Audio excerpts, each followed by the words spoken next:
ఎరికోలోని వేశ్య నేటి ముందుగా నిర్ణయించబడిన విత్తనానికి ఒక మాదిరిగా ఉన్నదని ప్రవక్త మనకు చెప్పాడు. ఆమె తన కాలంలోని టేపులనే వర్తమానంను అంగీకరించి తన ఇంటిని టేప్ సంఘముగా మార్చుకోవాలని ఎంచుకుంది. ఎరుకోలోని అన్ని ఇతర సంఘాలు టేప్ పునర్జీవనను తిరస్కరించినందున ఆమె ఏ సంఘములో చేరలేకపోయింది. సుపరిచితంగా అనిపిస్తుంది కదా. దేవుడు రాహాబు నుండి కోరిన ఒకే ఒక షరతు ఉంది, ఆ గురుతును ప్రదర్శించు. మరియు సంఘసేయ యొక్క సంతానము నిజమైన విత్తనంను హింసిస్తుంది. అది ఎల్లప్పుడూ అలాగే జరుగుతుంది. వారు కలిసి వారసులుగా ఉండరు, వారు కలిసి సంబంధం కలిగి లేరు. అవి ఖచ్చితంగా రెండు వేర్వేరు వాగ్దానాలు, రెండు వేర్వేరు సమయాలు, రెండు వేర్వేరు ప్రజలు, పూర్తిగా ఒకటి వధువు మరియు మరొకటి సంఘము. వాటితో పోలికే లేదు. మరియు ఆయన ఇలా చెప్పారు, ఆయన తన గురుతును గౌరవించాడు. నోవో కాలంలో తన గురుతును గౌరవించాడు. ఆయన దానిని ఇంకా చూపిస్తాడు. ఆయన ఈజిప్టులో తన గురుతును గౌరవించాడు.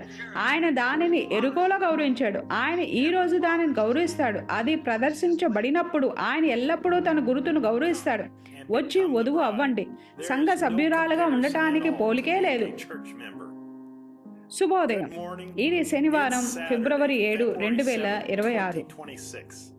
ఇప్పుడు బ్రెన్హాం టాబర్నికల్ నుండి పక్షిరాజులు కూడుకొనుచున్నవి లేక ఇక్కడ ఉన్నది.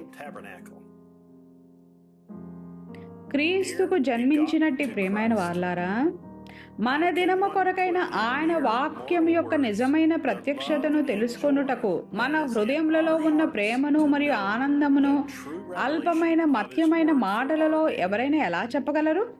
దానిలో మనము చేయవలసింది ఏమీయో లేదు గాని ఆయన ఆ గొప్ప ఉన్నవాడు అనువాడు ఆయన మనకు ఇవ్వగల అత్యంత గొప్ప సంగతి అయినట్టి మన దినము కొరకైన ఆయన వాక్యం యొక్క ప్రత్యక్షతను మనము కలిగి ఉండుటకు తన స్వంత ఎన్నిక ద్వారా మనల్ని ముందుగా నిర్ణయించుకున్నాడు అని ఆలోచించుటకే ఎలాగున్నది కదా.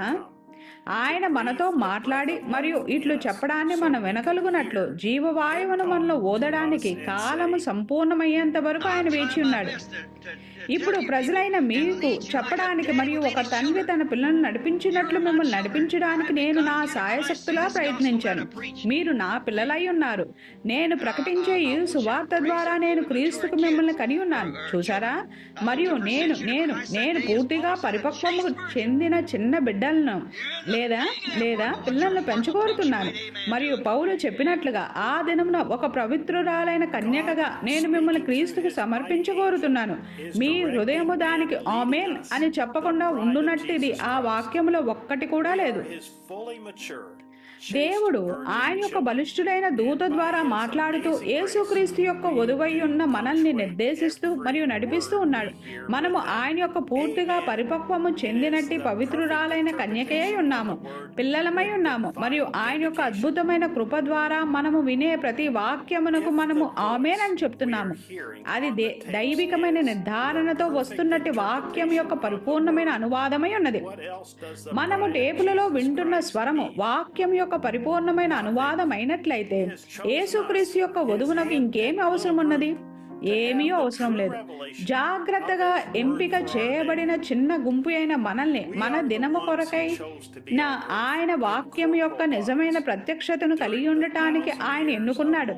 1000 ఏళ్ల పాలన సమయంలో భౌతికమైన శరీరంలో భూమి మీద ఉండటానికి ఆయన మనల్నే ఎన్నుకున్నాడు. నా స్నేహితులారా, ఒక్క నిమిషము మనము దాని గురించి చూద్దాము.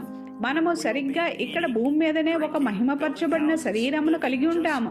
మనము తింటాము, త్రాగుతాము, ఇండ్లను కడతాము. సరిగ్గా మనం ఇప్పుడు జీవిస్తున్న విధంగానే 1000 ఏళ్ళు జీవిస్తాము.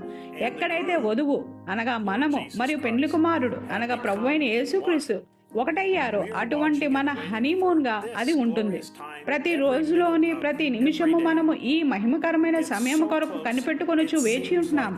మనము దాదాపు దానిని ముట్టుకోవచ్చు అన్నట్లు అగుపించేంత దగ్గరగా ఉన్నది. ఈనాడు మనకు జరుగుతున్నది ఇదేనని నేను నా హృదయమంతటితో నమ్ముతున్నాను.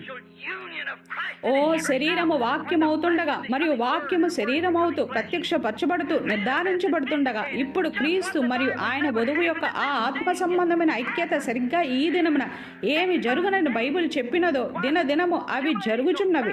ఏమిటి అక్కడ బయట ఆ ఎడారి ప్రాంతంలో అది ఎంత త్వరగా పెరుగుతూ మరియు ఎటువంటి కార్యములు జరుగుతున్నాయంటే నేను వాటితో త్వరగా కొనసాగలేకపోవచ్చున్నాను. ఎక్కడైతే వాక్యముగా మారుతుందో అటువంటి చోట ఆయన యొక్క సంఘముతో ఐక్యం అవ్వడం కొరకైన యేసు యొక్క రాకడను మనము సమీపించి ఉన్నాము.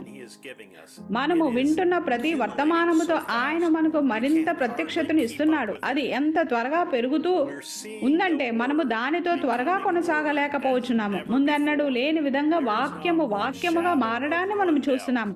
ఒక్క సందేహపు ఛాయ అయినా లేదు. ప్రత్యక్షత ద్వారా మనము సరిగ్గా ఎవరమన్నది మనము ఎరిగి ఉన్నాము. సరిగ్గా ఆయన చేస్తానని చెప్పినట్లే ఆయన తన వధువును ఐక్యపరుస్తున్నాడు మరియు మనము దానిలో భాగమై ఉన్నాము. అది సంభవించడాన్ని మనము మన స్వంత కన్నులతో చూస్తున్నాము. ఇతరులు దానిని చూడలేకపోవచ్చును లేదా దానిని గ్రహించలేకపోవచ్చును. అది వారి కొరకు కాదు, అది ఆయనకు పుట్టిన పిల్లలమైన మన కొరకై ఉన్నది. ప్రవక్తను అడగడానికి వధువు ప్రశ్నలను కలిగి ఉన్నది. టేబుల్లో ఉన్న దేవుని స్వరమును మాత్రమే వింటే సరిపోతుందా? దేవుడు జవాబునిచ్చి మరియు ఇట్లు చెప్పాడు, అవును. టేబుల్ను వినడం ద్వారా మా పిల్లలు కూడా క్రీస్తు యొక్క వధువుగా ఉండుటకు వారికి అవసరమున్న సమస్యను పొందుకోగలరా? అవును. అందువలన వధువుకు అవసరమై ఉన్నదంతా టేబుల్లోనే ఉన్నది. దేవుడు ఆయన పిల్లల కొరకు అనేక ఇతర మార్గములను ఏర్పాటు చేశాడని కూడా మనకు తెలుసు. ఆయన పొందిన దెబ్బల చేత మీరు స్వస్థపరచబడ్డారు. ఇప్పుడు మొదటిగా వాక్యము అలాగూ చెప్తున్నది, అది సరిపోవలసి ఉన్నది. కానీ మీరు వాక్యములో దాన్ని నమ్మనట్లయితే అప్పుడు సంఘములో వరములు ఉన్నాయి. ఎలాగంటే దానిని ఎలా బోధించాలో ఎరిగి ఉండుటకు ప్రేరేపించబడిన పురుషులు ఉన్నారు. వారు దానిని మీకు ఎంతో తేటపరిచి మరియు నమ్మడానికి విశ్వాసంను పొందుకునేటట్లు చేస్తారు.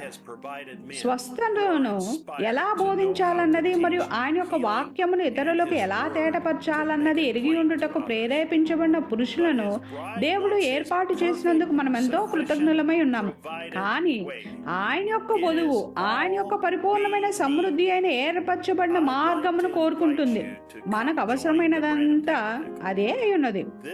ఈ ఆదివారము జెఫర్సన్విల్ కాలమానం ప్రకారంగా మధ్యాహ్నం 12 గంటల సమయానికి మేము ప్రశ్నలు మరియు జవాబులు 364-0830 అను దానిని వినుచుండగా వచ్చి బ్రెన్హామ్ టాబర్నకులతో చేరమని నేను మిమ్మల్ని ఆహ్వానిస్తున్నాను.